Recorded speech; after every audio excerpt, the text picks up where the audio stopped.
he said, "Ask Mitch what he thinks is the best choice for this election. One will win either way." People heard what I thought about this on a long time, so I'm putting you on the spot, Mitch. We can end it. Just give me what your thoughts on the election is. Just give me wherever you're thinking. Wherever you're thinking, we can end it with that, and that's a good way to kind of end the stream here. What are you thinking about that election?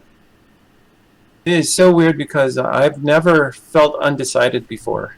Never felt undecided. I just can't imagine voting for Biden. Like, it's just, I'm having such a problem with it. And part of it is, I mean, for me, I think, okay, well, we're going to have ranked choice voting in 2024, so I don't have to think I'm perpetuating this thing because I'm going to actually break apart the thing. That's the plan. So that gives me like a little bit of more choice. Right. Because some people are saying, well, I'm not going to perpetuate the system. It's time it's come to a stop. I'm going to vote for the Green Party. So, it's put me, like I still haven't figured it out. I probably will vote for the Green Party, and especially I'm going to look at if my state is not more safe. I'll do that. But I just have to think it through. Yeah, exactly. And I can say this because a lot of people who actually follow my content, we have some new viewers here. But let me end it with this. I always tell people I don't really care who you vote for in terms of Biden versus Trump. The people that love voting shaming, if you're in a swing state, I get you voting for Joe Biden. One thing that I don't understand, because just like you said, this is the first time that a lot of people have been undecided. I've been one of the people that I used to be one of the people that used to mock undecided voters. Like, well, how do you not know who you want to vote for? But I feel you, because this is a very, very tough election. I can't personally vote for Joe Biden, especially because Joe Biden could have won my vote. Believe it or not, there is a way he could have won this vote. If he would embrace the left wing of the party instead of still trashing it the way it is now, at least pretend to be towards some policy points that we have, and promises jobs for progressive leaders that we like the way he shuns Nina Turner's and Breonna Joy Gray. Nina Turner and Breonna Joy Gray, Ryan Knight, Jimmy Dore, all those people are blacklisted from the Democratic Party and from the Joe Biden media sphere.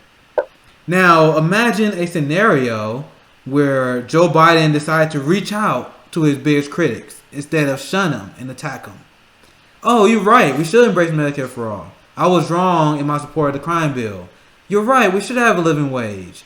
And then he not only have the task force for Bernie Sanders, he bring Nina Turner on. Well, he banned Nina Turner for being on the task force. He brings Nina Turner on. He brings Breonna Joy Gray on. He listens to Ryan Knight. He listens to our group. And he advocates for policy. Even if he bullshitting us. If he did that, how can I not vote for that? If he actually shown legitimate grievances towards his record, and he said you want to do better, we must win this election, we must defeat fascism, there is a way he could have won this vote. But he did the exact opposite. The exact opposite.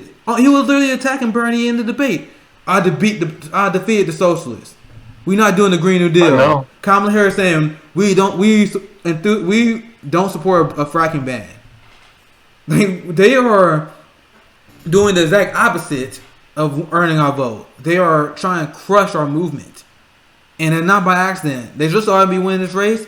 But there was an article that came out that said the Democratic Party is one which risks permanent damage to its party to defeat Bernie Sanders. Because their objective is to defeat the left more than defeating the right wing. So if you had a scenario, an alternate reality, if you will, well, Joe Biden did those things, I would vote for him. I would vote for him and I'll vote blue down ballot. But he did not. He did the exact opposite. So if you want people that want to get mad at me and blame me for Trump winning, which he's not, to be honest, let's be real. I don't think it's going to happen.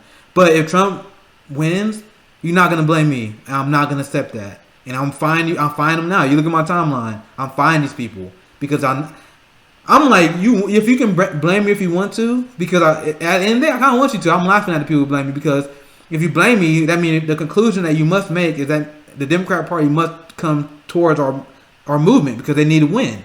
So I want you to come to that conclusion. I want you to do that. So I'm like, there's a way to win me over. They didn't win me over. So if they would lose, don't blame me. But at the end of the day, Joe Biden said get Republican voters. And they're doing it. They getting the boomer vote. They getting the white working class vote. They getting the suburb vote. If you look at the polls, there are a lot of progressives, honestly, that's in denial about that. But there's not. I don't think this is 2016. I don't know how you feel about that myth, but this has been something I've been saying for a while. I don't think this is 2016. I think we're in a different COVID because of the economic collapse. I think a lot of people, they just want a stable vote. I think they just want a stable leader. I think that's what a lot of people want. I don't want to give validity to this failed state by voting for them. That's how I feel. And I'm sorry. Like, we live in a failed state. We have a permanent state that decides the actions of the president. That's why all of them are warmongers. That's why all of them support Wall Street. That's why all of them support AIPAC in Israel, even though they have an apartheid state. Kamala Harris wasn't chosen as vice president as an accident. Kamala Harris was chosen because she gave a speech on AIPAC swearing loyalty to them, saying that we're going to continue to increase aid to them while we allow a homeless crisis to go on, while we don't have Medicare for all. Israel has health care for their citizens. Israel offers a college for their citizens. But we're going to give them money when we don't do that, when we're not taking care of our people? That's why they've been picked. And you want to give, I'm not going to validate that with my vote. So that's how I stand on that. Once again, we've been for all. I'm going to give Mitch the last word here.